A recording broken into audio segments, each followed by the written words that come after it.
Buenos días, amados hermanos. Me da mucho gusto saludarlos. Me da mucho gusto que tengamos este tiempo para aprender un poco más de nuestra iglesia, la iglesia primera a la cual pertenecemos. Esta lección es la 4B y en esta lección vamos a ver el organigrama del gobierno y vamos a ver también por ahí qué es la iglesia primera, qué significa ser miembro de la iglesia primera y por último el pacto de membresía de nuestra iglesia. Estamos viendo aquí en la pantalla el organigrama del gobierno de la iglesia local. Como pueden ver, es un organigrama muy sencillo en donde tenemos en forma vertical la Asamblea General, el gobierno de distrito y la iglesia local, y de la iglesia local a cada lado se desprenden el pastor y la junta de la iglesia local. A continuación vamos a ver el organigrama del servicio en la iglesia local. Este organigrama es muy importante, hermanos, porque debemos de entender que somos una iglesia del servicio. Nuestro Señor nos enseñó que si queremos estar en los niveles de orden, debemos de ser los principales servidores. Entonces, vemos al equipo ministerial, que son los copastores, vemos a la junta de la iglesia, y por otro lado los ministerios como mujeres, como varones, como grupos de alcance, de manera que todos conformamos un solo equipo de servicio en nuestra iglesia junto con nuestro pastor. Entrando en tema, hermanos, estamos viendo que es la iglesia primera. Es una iglesia que pertenecemos a la iglesia del Nazareno. Nosotros pertenecemos a la iglesia del Nazareno, en donde la iglesia del Nazareno es una iglesia cristiana protestante, con una tradición wesleyana de santidad. Esta iglesia fue fundada en 1908. Esta denominación ha crecido bastante, hermanos. Ya ahorita se dice que somos alrededor de 2.263.000 miembros adorando en 29.007 congregaciones locales y estamos distribuidos en todo el mundo en 162 áreas. ¿Por qué no ser una iglesia independiente? La iglesia del Nazareno tiene un sistema de coordinación con una superintendencia que supervisa el buen funcionamiento de las iglesias. Esto nos hace que pertenezcamos a una gran familia y tenemos como principio, hermanos, que debemos de estar bajo autoridad. Jesús nos enseñó que todos debemos de estar bajo autoridad. Jesús siempre reconoció al Padre como una autoridad sobre él y nos enseñó a nosotros a siempre reconocer una autoridad y es el método bajo el cual se maneja la iglesia del Nazareno. ¿Cuáles son las ventajas de estar afiliados a la iglesia del Nazareno? Pues por una parte nos permite identificarnos con miembros, como ya lo mencioné, en todo el mundo, hermano. Somos una iglesia de alcance mundial, siendo conocidos porque nosotros tenemos como principio y como máxima autoridad la palabra de Dios, la Biblia. Permite que nuestra iglesia participe como una organización misionera grande en el mundo. Tenemos una cantidad impresionante de ministros, de misioneros, en todo el mundo. Tenemos 3 hospitales, tenemos muchas iglesias, alrededor de 27,000 iglesias en todo el mundo. Eso nos permite, es una gran ventaja el pertenecer porque somos un grupo de oración mundial. La iglesia primera no es una iglesia improvisada, tiene raíces, tiene una identidad que ha ido madurando a través del tiempo, hermanos. No ha sido una iglesia estática, sino ha sido una iglesia que ha ido caminando conforme el Señor, el Espíritu Santo, nos ha ido conformando y nosotros reconocemos que somos guiados por el Espíritu Santo. De manera que son ventajas por las cuales es muy bueno que pertenezcamos a la Iglesia del Nazareno, estemos afiliados a la Iglesia del Nazareno. El gobierno de la Iglesia del Nazareno es representativo. ¿Qué significa esto? Que hay una representación en las juntas, en las asambleas, se escoge a los miembros de las juntas y no caemos en los extremos de un episcopalismo en donde hay una sola autoridad dominante o congresionalismo en donde es ilimitado y se va al otro extremo de la manera de manejar o de coordinar el gobierno de una iglesia. En la iglesia primera hay una junta de la iglesia que se reúne de manera regular junto con el pastor para administrar y dirigir la iglesia. Esa junta, como ya lo mencioné, fue escogida por una asamblea dentro de la iglesia local, en donde por votación oramos y pedimos la dirección del Espíritu Santo para escoger a los miembros de la asamblea, de la junta, perdón. ¿Qué significa ser miembro de la iglesia primera? La diferencia entre asistentes y miembros se puede resumir en una palabra que significa compromiso. Hay muchos asistentes a la iglesia, pero la realidad es que pocos son los que tienen ese compromiso para cumplir con la membresía de la iglesia, hermano. Porque se requiere que cumplamos con ciertos aspectos muy importantes y para eso debemos de tener un compromiso muy claro. Razones bíblicas para pertenecer a la iglesia. Cristo está dedicado a la iglesia, hermanos. De la misma manera nos debemos de entregar nosotros. Dice la palabra de Dios,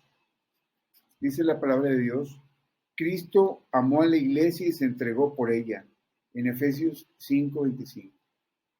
Hay una razón cultural, hermanos, que el pertenecer a la iglesia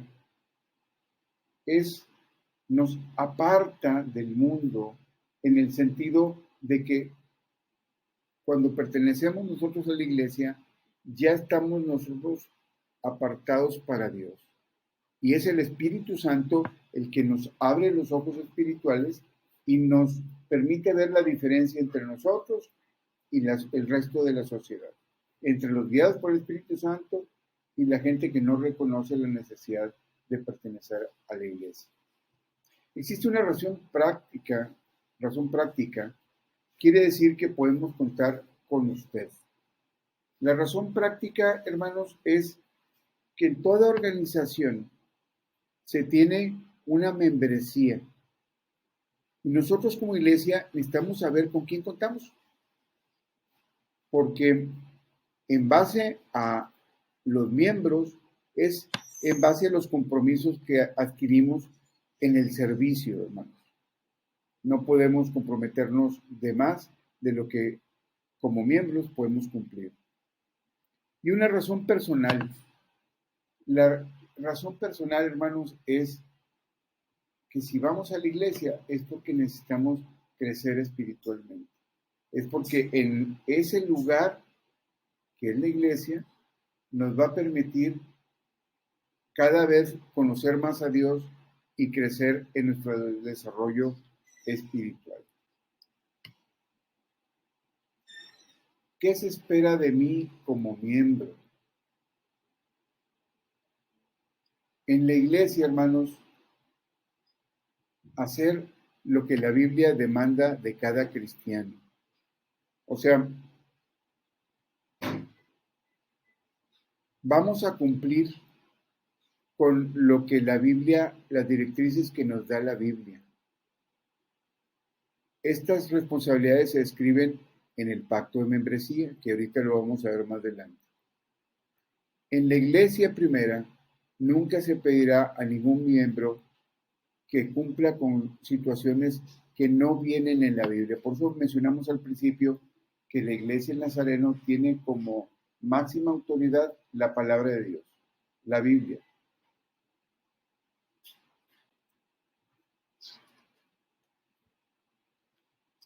Por último, vamos a entrar al pacto de membresía. El primer punto es proteger la unidad de la iglesia. ¿Cómo? Actuando con amor hacia los miembros, rehusando causar problemas.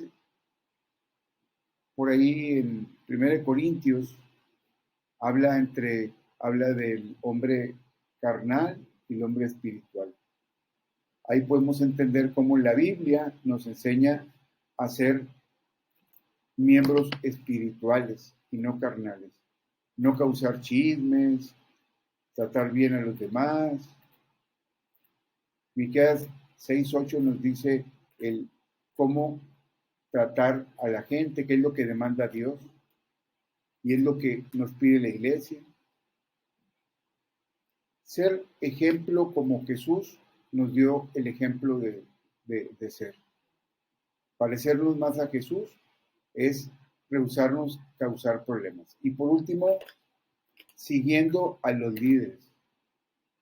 Siguiendo a los líderes. Estamos hablando, vamos a ver 2 o 3 versículos, hermanos, que dicen, 1 Pedro 1:22, amaos unos a otros entrañablemente de corazón puro. Romanos 15:5, pero el Dios de la paciencia y la consolación os dé entre vosotros un mismo sentir según Cristo Jesús. Y por último, Hebreos 13:17, obedecer a vuestros pastores y sujetaos a ellos, porque ellos velan por nuestras almas, como quienes han de dar cuenta.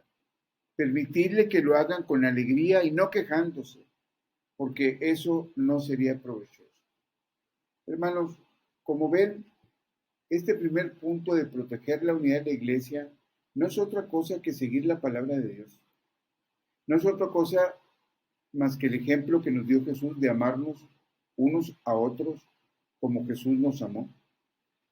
No podemos dar lo que no tenemos nosotros.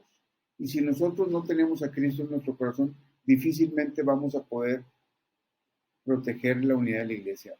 Por eso debemos de tener ese pacto de membresía y comprometernos a crecer espiritualmente para que sea Jesús el que transforme nuestros pensamientos y nuestros corazones y poder cumplir con este pacto de proteger la unidad de la iglesia.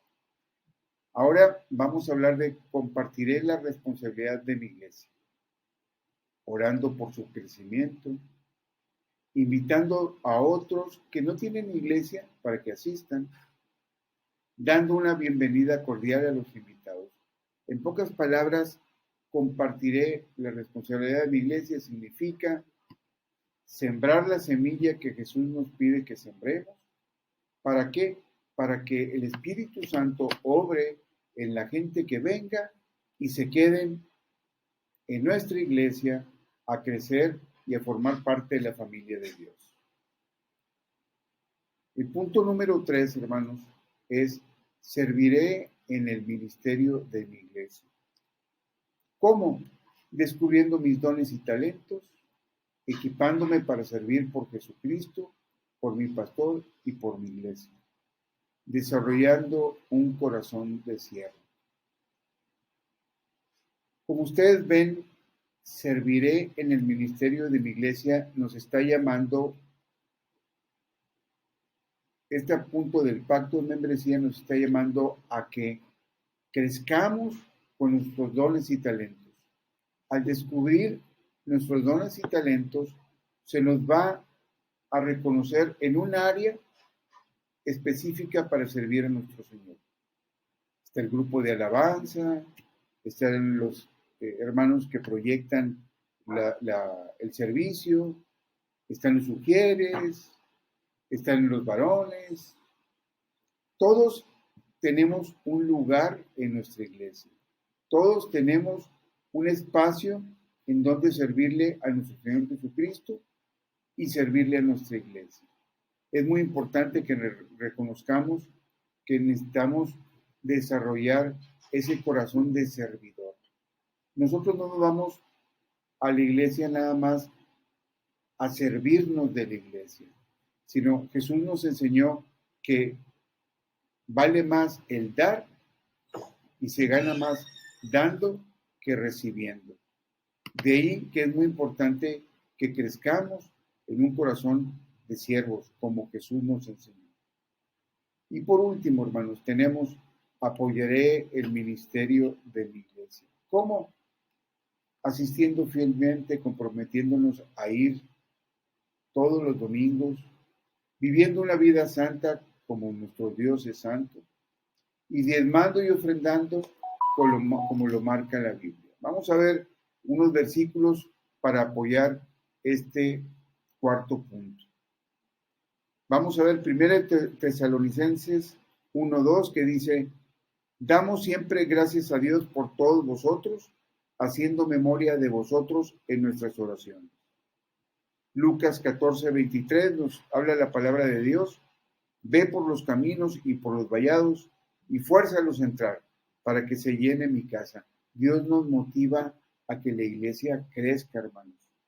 Y por último, vamos a ver Romanos 15:7, por tanto, recibíos los unos a los otros, como también Cristo nos recibió.